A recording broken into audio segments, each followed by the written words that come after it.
যেতে যেতে পথে শেয়ালের লেজে আগুন ধরিয়ে দিয়েছে। হে হে। অনেকদিন আগের কথা।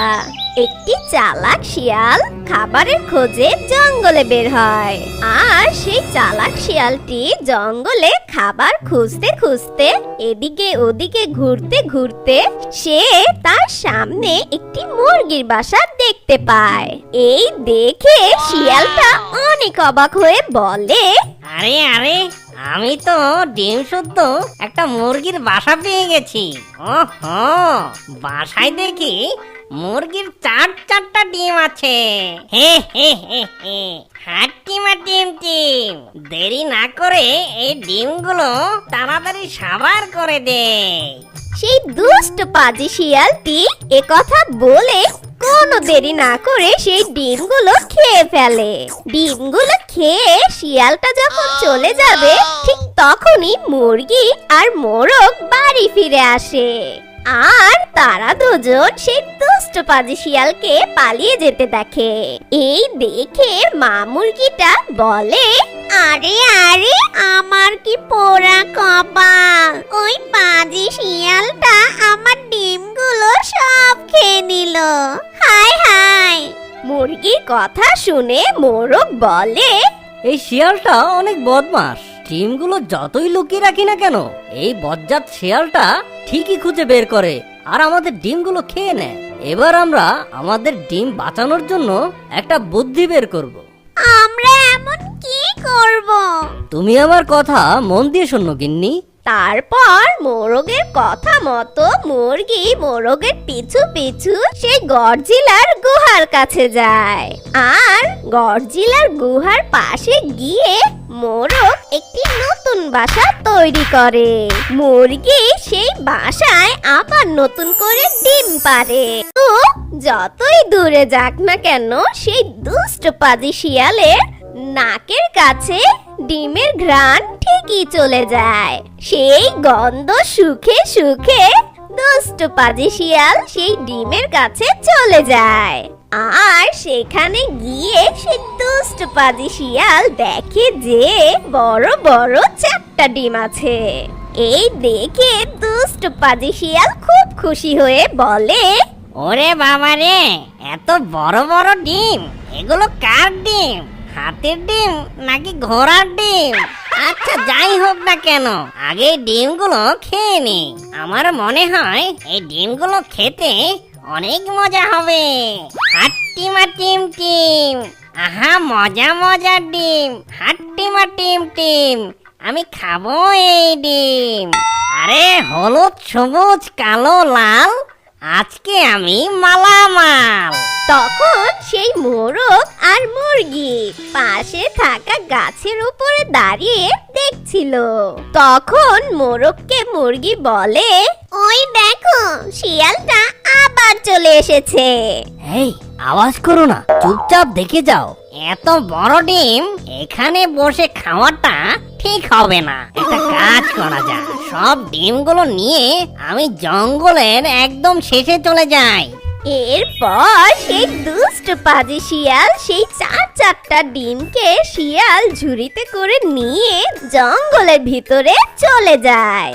আর সে একটি ঝোপের আড়ালে বসে পড়ে। তখনই গডজিলা সেখানে চলে আসে। আর গডজিলাটা তার গুহায় এসে তার নিজের ডিমগুলো খুঁজে পায় না। তখন বলে, কার এত বড় সাহস যে আমার ডিমগুলো নিয়ে যায়? জঙ্গলের যেথায় থাকুক না কেন, ওকে আমি খুঁজে বের করব। এ কথা বলেই গডজিলা চলে যায় জঙ্গলের ভিতরে। তার নিজের ডিমগুলো খুঁজতে লাগে। আর কিছু দূর যেতে না যেতেই গডজিলা শিয়ালের আওয়াজ শুনতে পায়। হাট্টিমা টিম টিম, আমি খাবো এই ডিম। এখন আমি কোনটা খাবো? বড় খাবো না ছোট খাবো, নাকি সবই খাবো?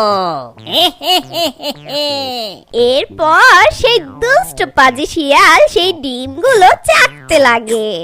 আর ঠিক তখনই গডজিলা সেই দুষ্ট পাজি শিয়ালের পিছনে এসে দাঁড়িয়ে বলে, এই শিয়াল! আরে কে রে? আমার খাবার সময় ডিস্টার্ব করতে এনি, আগে ডিমগুলো খেতে দে, তারপর তোর সাথে কথা বলবো।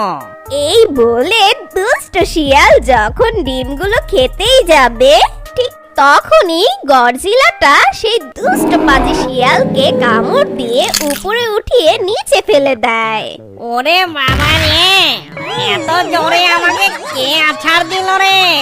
ওহো, আমার কোমরটা গেল রে। ওরে বাবা, এ দেখি গডজিলা। হ্যাঁ, আমি গডজিলা। তোর সাহস কি করে হলো আমার ডিম চুরি করা? ঠিক তখনই দুষ্ট পাজি শিয়াল গডজিলাকে দেখে সেখান থেকে দৌড়ে পালিয়ে যায়। তোর এত বড় সাহস! একে তো আমার ডিম চুরি করেছিস, আবার এখন পালিয়ে যাচ্ছিস। দাঁড়া, তোকে আমি মজা দেখাচ্ছি। এই বলে গডজিলাটা সেই শিয়ালের পিছু পিছু যেতে লাগে। Run. যেতে যেতে পথে সেই গডজিলা শিয়ালের লেজে আগুন ধরিয়ে দেয়। আর তখনই শিয়ালটা দাঁড়িয়ে বলে, ওরে বাবা রে, কে কোথায় আছিস? আমাকে বাঁচা, আমার লেজে আগুন লাগিয়ে দিয়েছে। এই বলে সেই দুষ্ট পাজি শিয়ালটা সেখান থেকে দৌড়ে পালিয়ে যায়। আর মোরগ মুরগি সেখানে দাঁড়িয়ে দাঁড়িয়ে সবটা দেখছিল। মোরগটা তখন ছন্দে ছন্দে বলে, যেতে যেতে পথে শেয়ালের লেজে আগুন ধরিয়ে দিয়েছে। হে হে। আর ওই দিকে দুষ্ট পাজি শিয়াল জঙ্গল দিয়ে দৌড়াচ্ছিল আর বলছিল, ওরে বাবা রে, আগুন লাগিয়ে দিল রে, আমার তো জ্বলে গেল রে, পড়ে গেল রে, জ্বলে গেল। যখন শিয়ালটা এই বলে দৌড়াচ্ছিল, ঠিক তখন গডজিলা খুব হাসতে লাগে। এরপর সেই দুষ্ট পাজি শিয়ালটা একটি নদীর কাছে গিয়ে নিজের লেজটা সেই নদীর পানিতে ডুবায়। ওহো, জানটা ফিরে পেলাম। আ ওরে বাবা রে, কামড়ে দিল রে, আমাকে কে কামড়ালো রে? ওরে বাবা রে। তারপর সেই দুষ্ট শিয়াল দেখে সেটা একটা কাকড়া ছিল। আর সেই কাকড়াটা দুষ্ট পাজি শিয়ালের লেজটা খুব জোরে কামড়ে ধরে আছে। আর সেই কাকড়াটা খুব মজা পাচ্ছিল। আর এটা দেখে সেই দুষ্ট পাজি শিয়াল ব্যথায় কাতরাতে কাতরাতে বলে, আরে কামড়ানোর জন্য আমাকেই তুই পেলি নাকি? আমার তো এমনিতেই লেজ পড়ে গিয়েছিল, তার উপর আবার তুই কামড়ে দিলি। কি যে করি। ওহো, ওই দূরে একটা সারস পাখি দেখা যাচ্ছে। এই কাকড়ার থেকে রেহাই পাওয়ার জন্য আমি ওই সারস পাখির কাছে যাই। ও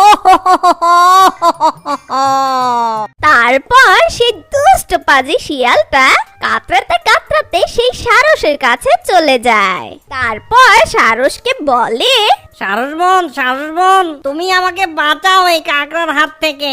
দুষ্ট পাজি শিয়ালের এ কথা শুনে সারস বলে, কিন্তু তার বদলে আমি কি পাবো? তার বদলে আমি তোমাকে অনেক পুরস্কার দেব। ঠিক আছে, তাহলে আমি তোমার সাহায্য করছি। তারপর সেই সারস শিয়ালের লেজ থেকে সেই কাকড়াটাকে ছুঁড়ে ফেলে দেয়। এই নাও, আমি তোমাকে সাহায্য করেছি, এখন তুমি আমার পুরস্কার দাও। কি? তোর পুরস্কার? যা এখান থেকে, ভাগ বোকা সারস। এ কথা বলে দুষ্ট পাজি শিয়াল সেখান থেকে চলে যায়। আরে আরে, এই শিয়ালটা আসলে খুব দুষ্টু। আমাকে দিয়ে ও কাজটা করিয়ে নিয়েছে, কিন্তু আমাকে কোনো পুরস্কার না দিয়ে চলে গেল। আসলে এই দুষ্ট পাজি শিয়ালটা সব সময় সবাইকে খুব বিরক্ত করে। জঙ্গলের সব পাখিদের ডিমগুলো চুরি করে খেয়ে ফেলে। আর আজকে কি না আমাকে পোল্টি দিয়ে চলে গেল, আর আমার পুরস্কারটাও দিল না। দুঃখ পেও না সারস বোন, পরে ঠিকই একটা সময় দেখবে ওই দুষ্ট পাজি শিয়াল উচিত শিক্ষা পেয়ে যাবে।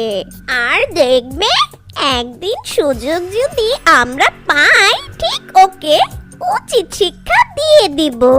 চলো আমরা দুজন এখন চলে যাই।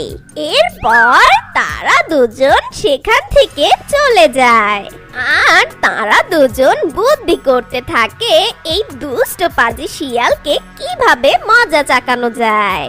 আর ওই দিকে সেই মুরগি আবারও ডিম দেয় আর তারা সুখে শান্তিতে জীবন যাপন করতে থাকে।